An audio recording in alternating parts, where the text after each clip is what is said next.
It's not Wednesday, but it's Sunday. Super Bowl Sunday. Super Bowl 50, Super Bowl 50. And you thought the Flex Zone was taking the night off. We didn't. We're here at Super Bowl Central, courtesy of my boy Shane. And we're here to tell you what happened. The Carolina Panthers, Cam, unfortunately, did not get it done. Von Miller and the crew came through. And your boy Peyton Manning gets to step over that curtain in retirement with one more, baby. 24-10 is the final score. I got the usual suspects with me that I have all the time. Cravante Dre. Hello. We still dabbing, man. What's up with it? We also have another show that you can catch on the weekend. Shout out to Tristan. But Shane, SoundCloud, weekends, Saturdays. Hello. What's good? Now, Cravante, you've been talking about, we're going to start with the good news first. We're going to start with the Denver defense. The defense has been providing all year. Now, defense wins games. Offense sells tickets. Defenses have been winning the Super Bowl coming into this. The number one defense in the NFL has won the Super Bowl 9-2. They definitely won this one. How? Well, I mean, there you go. The defense, the stats speak for itself. The number one defense usually wins the Super Bowl. And sure enough, Peyton Manning didn't do it. It was Von Miller, DeMarcus Ware, and them boys that got it done. Von Miller, MVP. How sad are we for Cam Newton? Now, everybody says, and everybody's been saying this, that he has another chance to get it. He's young. He's 26. Tomorrow's not promised, especially not in the NFL. How sad are we for Cam Newton, Dre? I mean, we're very sad that Cam Newton wasn't able to get the Super Bowl championship this year, but really it was really his offensive line. It seemed like Cam Newton showed up and tried to do his thing. He had the most rushing yards. Quarterback-wise, he showed up, but it was just his receivers who just, to me, legit just didn't show up. And also his offensive line just didn't protect him well enough so that way he had time in the pocket to make his progressions in the pocket, to make the throws that he needed. He missed a couple of throws that, normally Cam Newton does make, but in this case, it was really just the Denver defense was just a little too much for that offensive line. And Michael Orr, if we had to do a not so game ball, I know it's not Tuesday, but Michael Orr, where were you, man? You had a whole movie called The Blind Side, and you just didn't show up. You were blind in that whole Super Bowl, just didn't show up at all. How you get a movie? And one of the plays we watched, he kind of let DeMarcus Ware run right through him. Listen, the guy's been trying to talk me out of the fact that wasn't his assignment. That was completely his assignment because he was looking at DeMarcus Ware all the way to Cam Newton. And they put him from one side to another.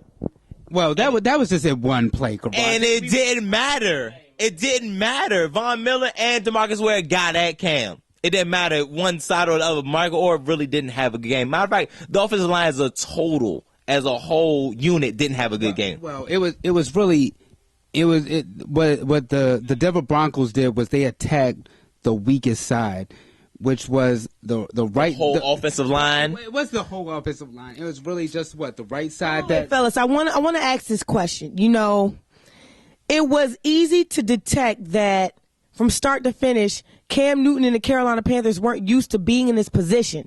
They weren't used to being the underdogs within the game. They weren't used to not having the lead. And at the point that you thought they were going to get through they were only down 6. Had a chance to get the touchdown to make it make it to the point that they were leading, and they still couldn't do it.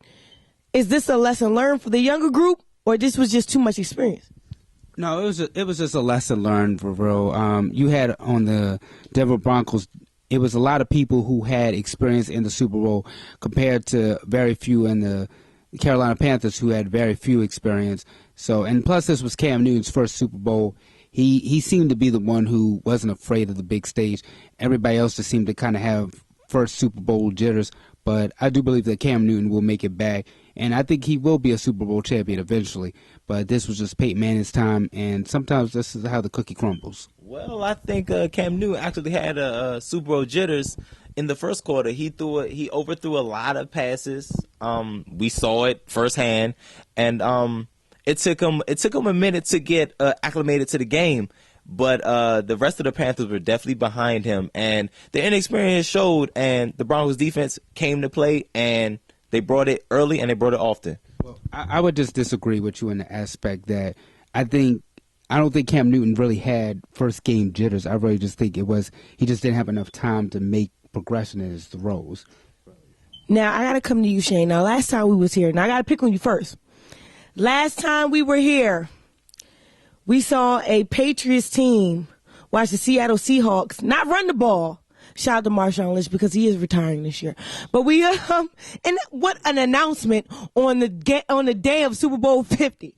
But we watched the New England Patriots win at the last minute off of a play that should have been ran in. Instead of ran in, it was thrown in. And this year has been different. You host the same party every year, but you kind of had Cam this year. Why? What did you think were the factors in him losing this game? Not him, but the Carolina Panthers. It's just very simple. The offensive line played terrible. They did not block. I mean, Cam Newton was hit 10 times. He was sacked 6 times. I mean, Von Miller was just coming off the edge, just left and right. DeMarcus Ware kept getting to him, and then the interception didn't help. Turnovers was really the key part of this game because there was too many opportunities when they've got into at least the Broncos 30 or the Broncos 40, and they were turning over the football. It just did not make any sense to me. So, and then when the kicker missed the field goal, all he had was one job, and that was to kick the football, and couldn't even do that. So it's very obvious that right now, the Broncos defense, hats off to them. I mean, they were number one for a reason. Every single last one of their defensive backs can strap anybody across the board. They can all be starters anywhere. But their team flat out just played smash and mouth football. What is our thoughts on Peyton Manning? Everybody kept saying, Cam Newton's 26, Peyton Manning's 39. The odds were stacked against him, were stacked against his team. And granted, he didn't have to do too much in this Super Bowl, but it still got done. Peyton Manning gets a chance to step over that curtain of retirement if he is to retire. Because we still don't know. The jury's still out. But he has a chance to step over that curtain and ride high and it be the end. Any last words on the man that is Peyton Manning? I mean, I'm just happy for the sheriff. The sheriff won, Omaha! Yep. The sheriff won today. He didn't have a pretty performance. He was 13-23. 141 and an interception, and I believe he had 2 fumbles in this game. But at the end of the day, he did just enough to help his team win. And, the Broncos won today. He got his second ring. So now it's going to come down to, who's the better Manning between him and his brother, because, Eli also has 2 rings off of my Patriots. So at the end of the day, the sheriff, he can either retire or he can come back for another season. We won't know. But in my opinion, I think he should retire and just say, I'm going out at the top of my game. I've got 2 rings. I've got most of the records. What more do I need to prove? Had a chance to watch the post game of Cam Newton, and of course Cam Newton wouldn't be a happy camper at this time. It's obvious in the video that they're showing. He's being asked a whole bunch of questions. He sits there kind of saddened, and eventually he gets up and walks out. It appears as if he's getting ready to shed a tear, and who wouldn't want to shed a tear for Cam Newton? I mean, look at it this way. Your team went 7-8-1 last year. They were 7 look at the scoreboard there. And then you get $104 million. People didn't think you deserved that. Kelvin Benjamin goes down. Nobody thinks you have anything. And then you come back and you have the most complete team in the NFL. Everything is going your way, and this is how you end your season, and it sucks for Cam Newton. And I'm at the brink of the point that I want to cry for him because I had Cam Newton when I had him rising above. What do you say to Cam Newton, Dre? And you have the Superman shirt on. I see you representing, but what do you say to Cam? Because I believed in Cam, and this won't be his last rodeo. Cam Newton will make it back to a Super Bowl, and definitely I think he will actually win a Super Bowl championship. This is just an obstacle right now in front of Cam Newton, just like LeBron James.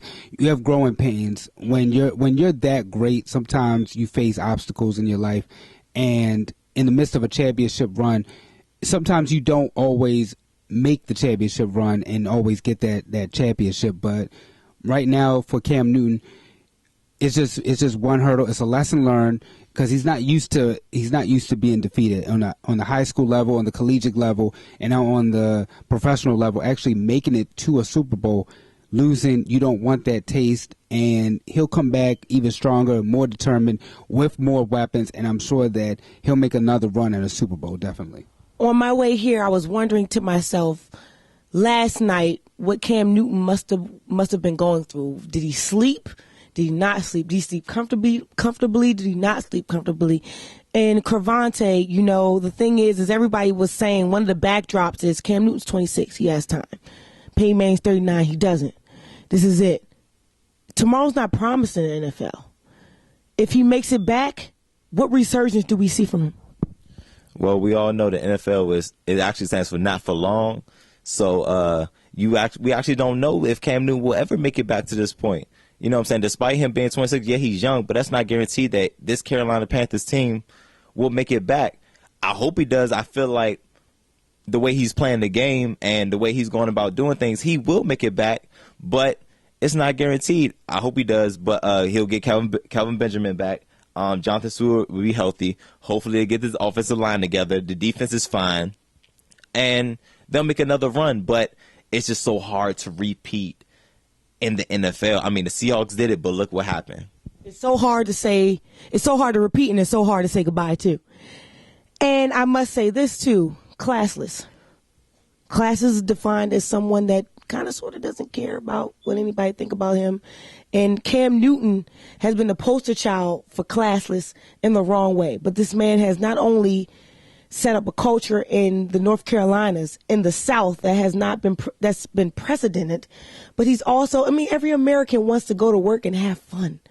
And he showed to America how to go to work and have fun. And now those naysayers have a chance to knock him back down. What's your words on that, Shane? Cam kind of brought something to the table that a lot of other players in the NFL did not bring. He brought fun, to me, back to the game. The game now is not what it used to be. Before, you used to be able to see guys, just celebrating left and right. I remember when Chad Johnson came to the game one time with a future Hall of Fame jacket on, things like that. Or when he had his little list of defensive backs that he was going to burn that season.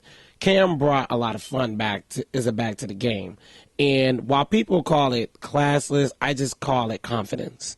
He just was confident in everything he did. He knew he was going to score. He knew that, and he played every down like he was a kid again, like he was playing backyard football.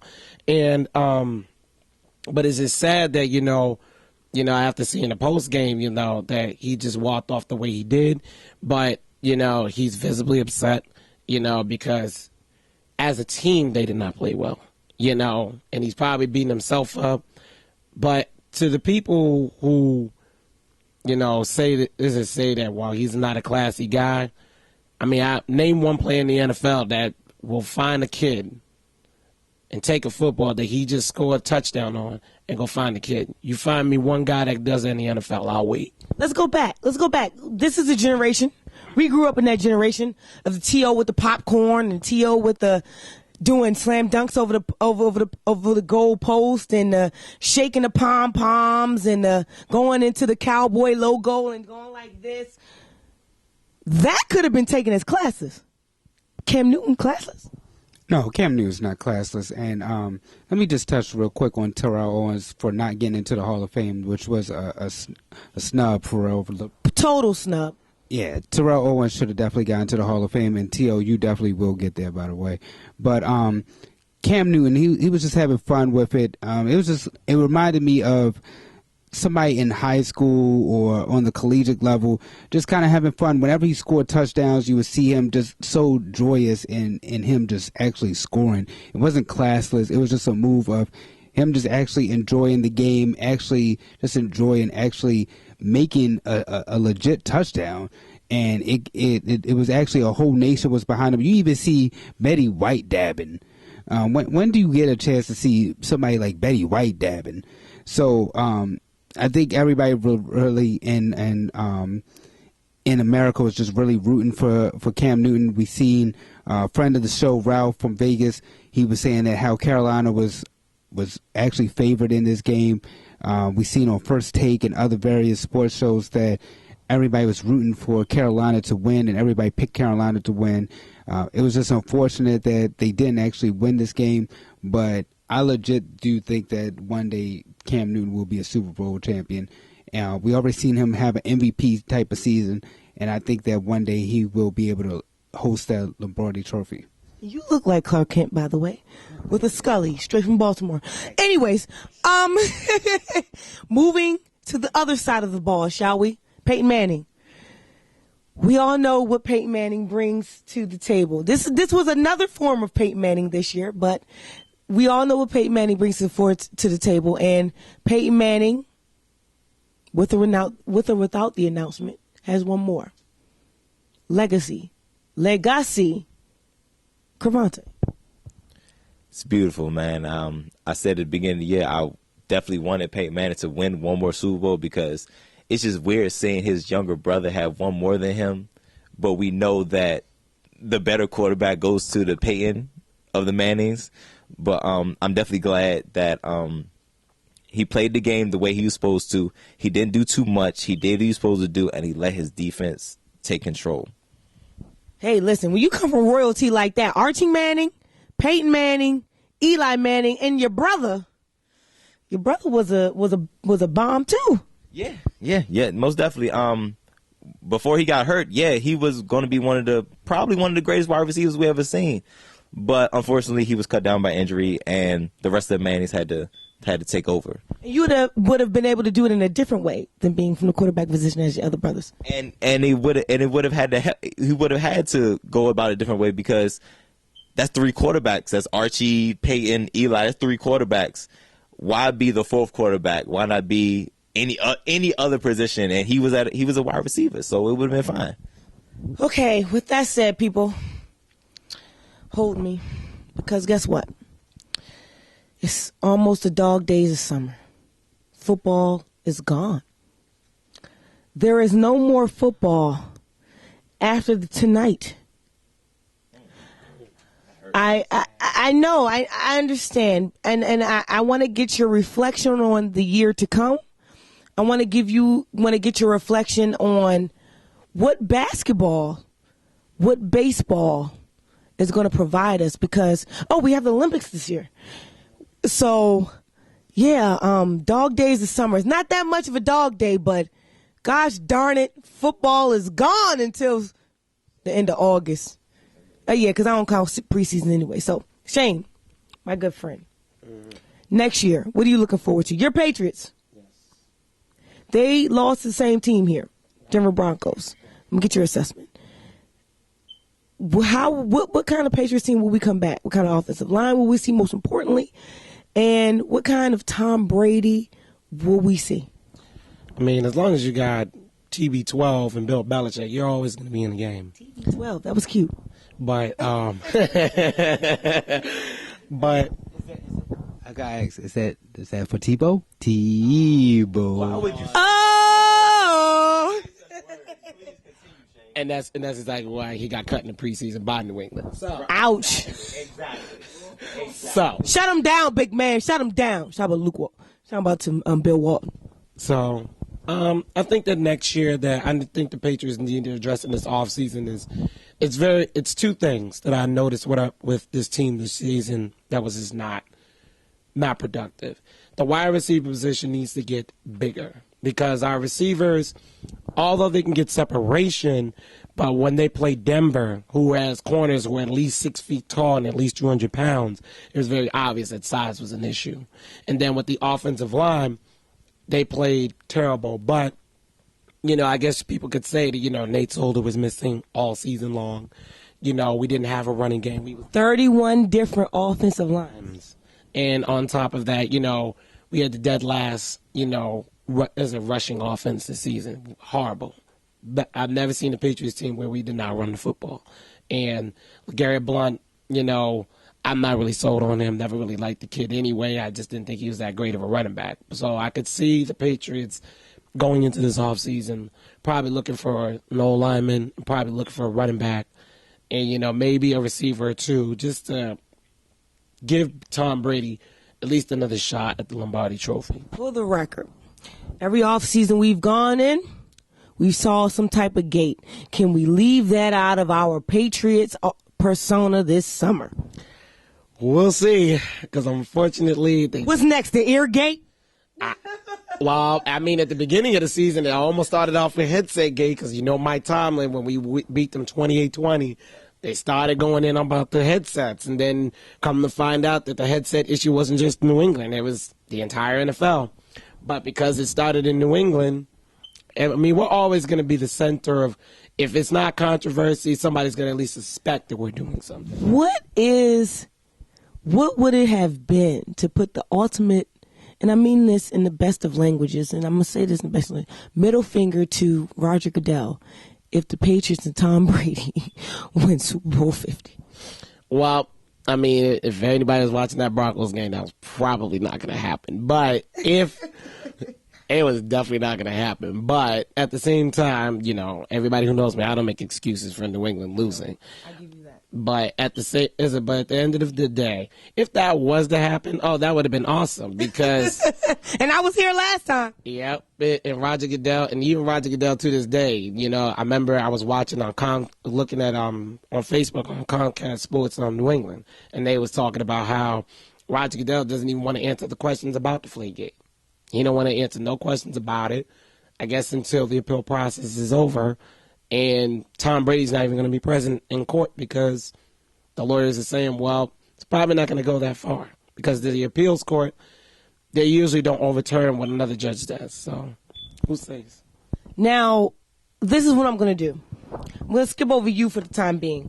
And Cravante, I'm going to go to you, because I don't know what I'm going to get out of this one yet. So the state of the Washington Redskins, the state of football next season. What are you looking forward to, Cravante? You can take either one first. Well, I'm looking for the Washington Redskins. We're moving in a great direction, moving in the right direction with GM Scott McLuhan. He's making big moves. We have a lot of free agents. You mind if I say this? Keep Dan Snyder where he's supposed to be. Stay upstairs, my good man. Thank you. Absolutely, man, because he has the paycheck. He has the paycheck for all of it. So absolutely, he just don't go out of his way to pick players, because Albert Hainsworth and RG3, it really didn't. Well, excuse me, Robert Griffin III. It didn't work out. So I think he's finally learning that he needs to just be an owner, enjoy himself, and open the paycheck book when we need him to. And Scott McLuhan has a lot of good free agents this past summer. We have a lot of free agents to. We have a lot of free agents to look into this summer.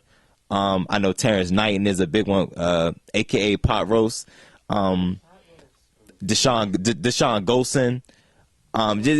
Just a lot of guys that we need to look into, especially that defensively. And of course, Kirk Cousins. Kirk Cousins had a great year. I asked this. Does he get the tag? I think he does, because he did really well, but he only did really well for 1 year. So I think we will tag him, and if he does it again, then he'll get a new extension. I think that's just the best way to do it, because you don't pay anybody for having one good year. Let me ask you your thoughts on Jordan Reed. Now they're supposed to try to figure out how to pay Jordan Reed as well. You pay one of the best tight ends in the NFC, correct? Yes, absolutely. Definitely. I say he's the best tight end in the NFC right now, like right now, behind Rob Gronkowski and Tyler Eifert in the whole NFL, but he's definitely the best in the NFC. But once again, he's had injury issues, has a problem staying healthy. He needs to show consistency on the field and staying healthy on the field before we pay him any type of money. From worst to first, from first to staying there. Now, last year, the Washington Redskins gained a lot of flack for not only were they projected to be the worst team, not only in the NFL, but in the NFC East, but they had to play those teams that everybody thought that they need to play being the worst team, and they beat them.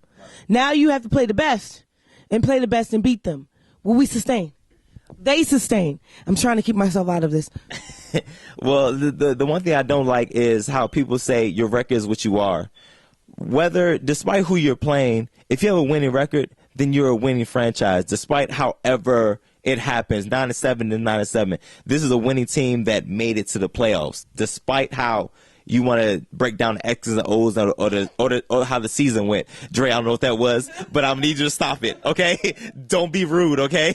And last time I checked, it was any given Sunday. Exactly. 9-7 is 9-7. You won 9 games. Especially Scott McLuhan, like, then Jay Gruden didn't really need this because Jay Gruden was definitely on the hot seat. But winning the division, going 9-7, I think we will do nothing but progress from this point. But the Cowboys did have Tony Romo and Dez Bryant down for most of the year. But But listen, the Philadelphia Eagles are going through whatever they're going through. And, of course, the New York Giants have a new coach. So I think the Redskins are looking in a good direction. And the Cowboys are an accident waiting to happen. So that's what it is. Football, 2016, Yes. 2017 season. Yes. What are you looking forward to? I'm looking for the Redskins to be competitive, make some good signings. You talked about the Redskins. Listen. Oh no. We said all right. Let me take my Redskins hat off. Okay. Cam Newton is going to have another phenomenal season. I'm not sure he's going to win back-to-back MVPs, but Kelvin Benjamin will be back. 6'5", about 220, a little bit smaller than Cam Newton. He had a really good rookie season. I think the Carolina Panthers will make the playoffs. I think they are the best team in the NFC South. As long as the Patriots have Tom Brady and Bill Belichick, they will always have a chance to be in the AFC Championship. Peyton Manning is leaving the game.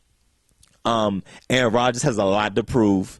Jordy Nelson will be back, so I think the Green Bay Packers will take control of the NFC North again, and the NFC West. With Marshawn Lynch leaving, the Seahawks taking a little back step. Really, I was kind of upset. I felt like at the point that they figured out a way to use Jimmy Graham, he got hurt. You still don't believe in the Jimmy Graham experiment? I don't like it. I don't think even once they made the signing, I don't think he was the best fit for that team. He needs to go to a passing offense. It's no reason for us to, seeing the Seahawks, there's no reason for us to not believe that this is a running back. This is a running team. I gotta ask you, why are you retiring Marshawn Lynch? Are you retiring? Why is Marshawn Lynch retiring? Is he retiring because he does not feel that he can be the guy again after all these injuries? Is he afraid? Or is it he wanted to retire as a Seahawk? Or do we know why he's doing why he's putting the Skittles on the desk here? No, we really don't know. He just sent a tweet out during the halftime, like during the Super Bowl. I don't know what's going on. It may have been a little premature, but we really don't know why he's retiring. But I think he's tired of. I actually think he's tired of the Seattle Seahawks franchise. They just showed him the money. Not really. They showed him $1 million more. Not really showing him the money.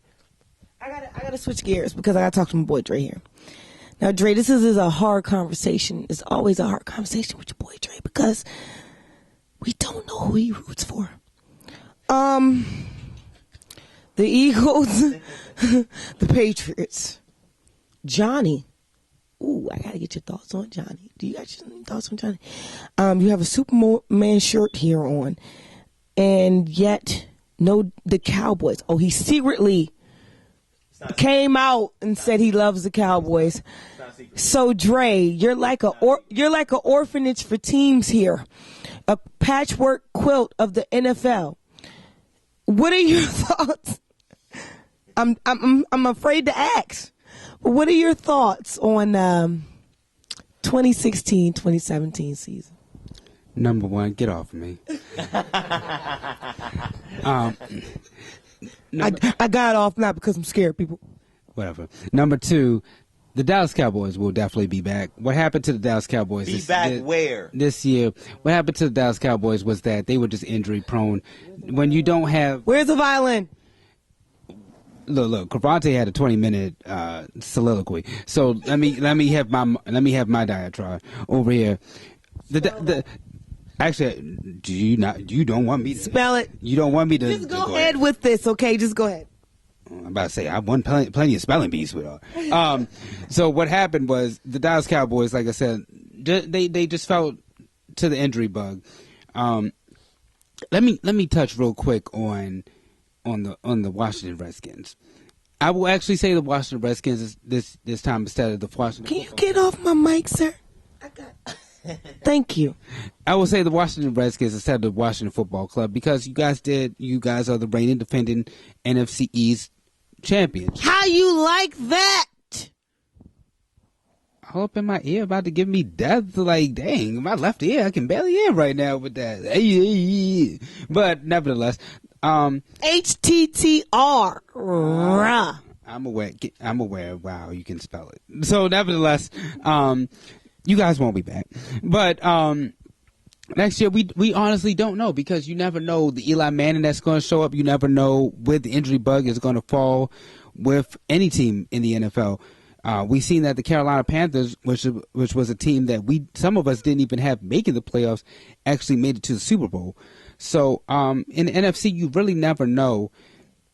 Kind of reminds me of in the NBA where you never know in the West Coast which team is actually going to make it. I mean, despite the Warriors making it, you never know if it's going to be the Spurs or the Oklahoma City Thunder. But as far as the football aspects of it, the Washington Redskins, it was really a surprise to a lot of fans that they made it this far, including some people probably in Washington. The NFC East is really a toss-up division.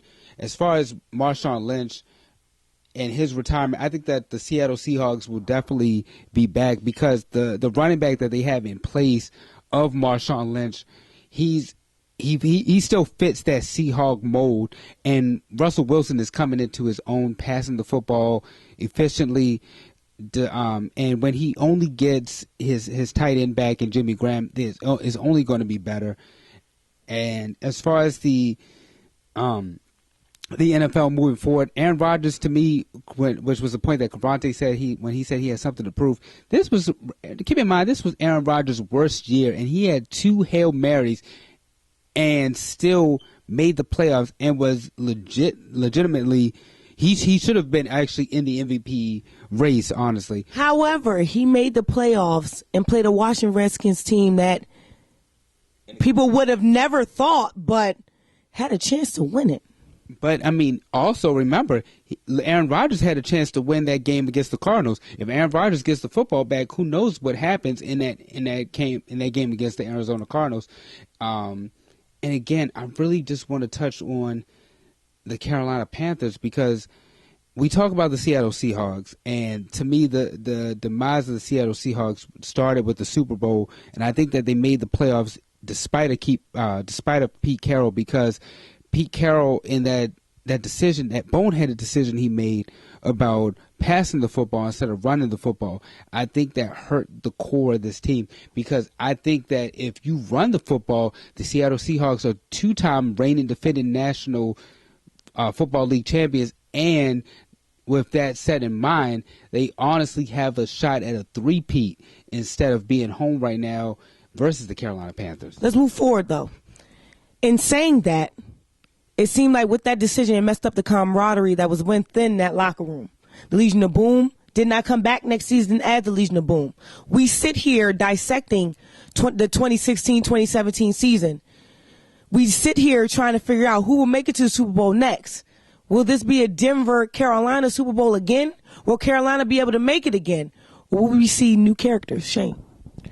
I think it depends on the AFC, because the AFC, when I'm looking at the teams right now, even my team probably might take the division, but I'm starting to see decline in my Patriots.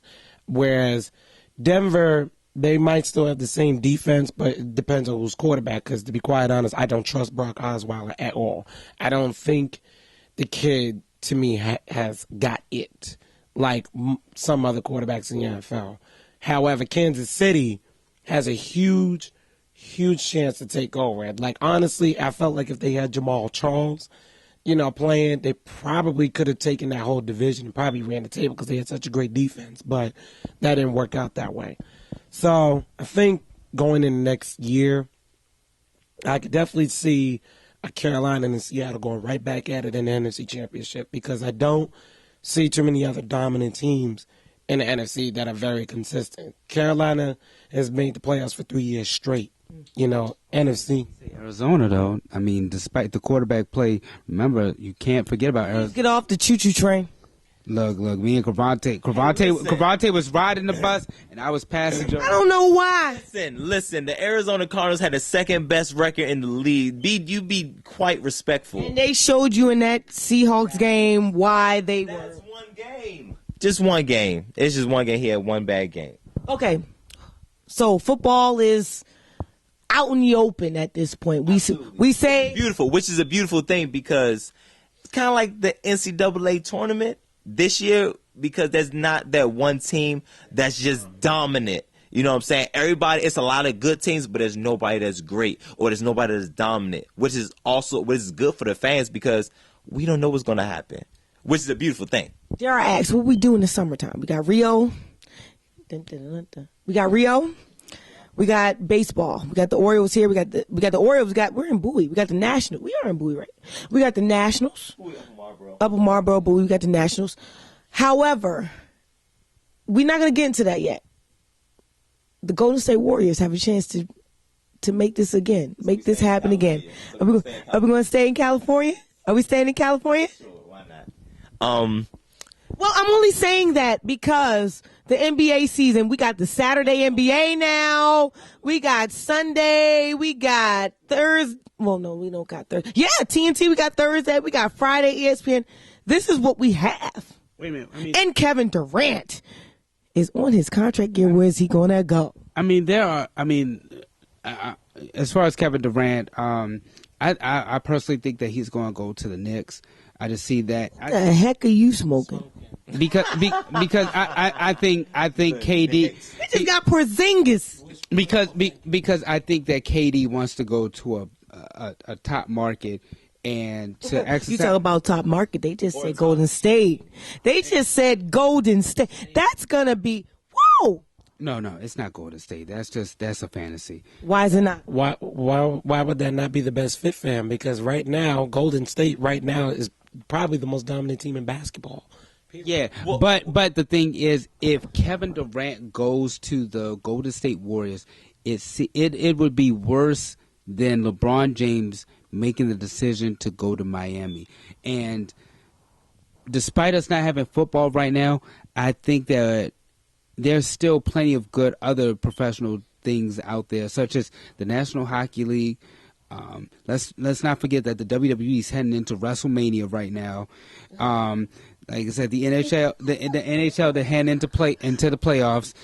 The NBA is heading into the playoffs themselves.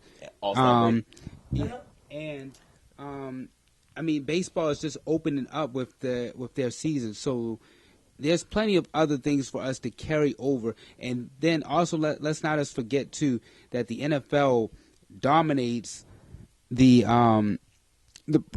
professional scene, as far as they still have the draft, you still have the combine, you still have free agency. So there's other things for the NFL to dominate. And hopefully we have a gate like last year, because football never went away last summer. Well, listen, can we be real? Past outside of the top 10 or even the first round of the NFL draft, who's really watching after the first round of the NFL draft? I watched after Todd Gurley. That's it. That's all I need to see. What, the 10th pick?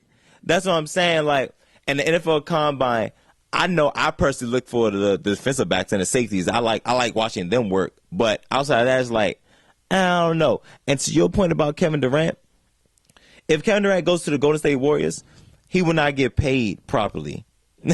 because we all know in any free agency in any league, that's the overpay period.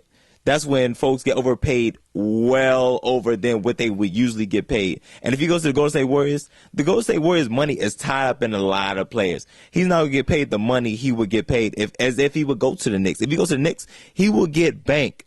But I mean, it depends on, that's the thing you take with the free agency. Do you want to take the money or do you want to take the wins and possibly get a championship? And that's the thing that KD has to go through. Me personally, I don't like the dichotomy of splitting up him and Russell Westbrook. I think he'll go with, I think if them two have a conversation, they figure out what they want to do together, because everybody tries to to split them up. They're together. They're a team. Well, if Kevin Durant goes to LA, I think that will be a good move because Russell Westbrook will follow right behind him the following year. But I don't know how attractive LA is to Kevin Durant right now. I mean, I know we have to go to Shane, but I just really legit think that those two need separate teams. I mean, because they're two ball dominant people, and we seen. To me, what the telling tale in all this was when Kevin Durant went down with his injury last year and we seen Russell Westbrook go on an MVP type of season. I think Russell Westbrook goes to LA, and I think that Kevin Durant goes somewhere to the East Coast. However, the only thing that would factor in is LeBron James, and I say LeBron James for this key fact. Every player has somebody who's their kryptonite, and in the East, it's LeBron James. So will Kevin Durant fall into that category of his kryptonite being LeBron James and being afraid that LeBron James may be the one person to prevent him from getting over the hump to make it to the NBA Finals? Because let's not forget, we talk about the Carolina Panthers and not making it back to the championship, but however, the Oklahoma City Thunder has not made it back to an NBA Finals since facing the Miami Heat back in 2011. Can Kevin Durant get over that hump, take a team and lead them over the hump? Like I said, if he goes to the Golden State Warriors, it will be worse than Miami, than LeBron James joining forces in Miami and getting to the NBA Finals. I digress because when you look at the Oklahoma City Thunder, everybody else has them pinned against each other. When they go 30-30, they do that together. They dap up each other. They have yet to make themselves two separate entities. And I think that's what the media is trying to do. Now, granted, I believe if they go to two separate teams, it'll be like Dwayne Wade and LeBron James. They'll always respect each other. But at the same time, that was a different relationship. Dwayne Wade kind of needed LeBron at the time LeBron was there. LeBron took over. They need each other. So it'll be interesting to see how that offseason goes. Some say he's going to come home. See, pleasant guy. Some say that he might come home, but it'll be interesting to see. Well, if he does, and this is a huge if, because Washington would have to make some huge plays in order to bring him here. Gortat's gone. Because Gortat would have to leave, and let's just be honest about that. And then there's also, rumors that Bradley Beal might not even be able to stay on the squad either if KD comes to town. I'm campaigning for Luke Walton. He showed us what he can do. Luke Walton, next coach, Washington Wizards. We need somebody to take us over the top, baby. Wait a minute. Aren't you a Lakers fan? When you be rooting for Luke Walton to make it to the Lakers? I cover the Wizards, so I have to. I asked you. Let me be real. Let me be real with you. I love the Los Angeles Lakers. I will be there March 27th for that Lakers game against the Washington Wizards to see Kobe in his greatness and to create a wonderful story about his essence, his era in Los Angeles. However, are you really, really, really, really excited for the years to come in LA? Yes, because. What do you smoke? Oh, I must be smoking that Cheech and Chong, because apparently whatever that purpose that they got in L.A., that Wiz Khalifa, whatever they calling it, man, I'm on it, because I legit think that the Los Angeles Lakers will get the number 1 pick, and I think that they had it in that. And I think that they get this. I think that they get this kid named Ben Simmons. Man. Ben Simmons out of LSU is the truth. They get Ben Simmons. You wait. You get Russell Westbrook, man. And I think that Man, my Celtics got a better chance than the Lakers right now. No, I said give the Los Angeles Lakers time. Listen, we got a long way to go, brother. Our days of history have come to a cease, and I need you to understand it. No, but the thing I'm watching my man ride out in the sunset. He not even going to get another one. Well, remember, Kobe Bryant may not get another championship as a player. However, I think that Jeannie Buss, I think that she takes over because remember, she said that her brother is on a 3-year plan. As he sucks. That's basically what she's saying. She's saying he may suck, but I think that legit you get. Wrap this up, brother. Don't you dare rush me. Don't you dare rush me. Not anyway. But nevertheless, I'm gonna give him. No, man. but I think that you get Jeannie Buss in there.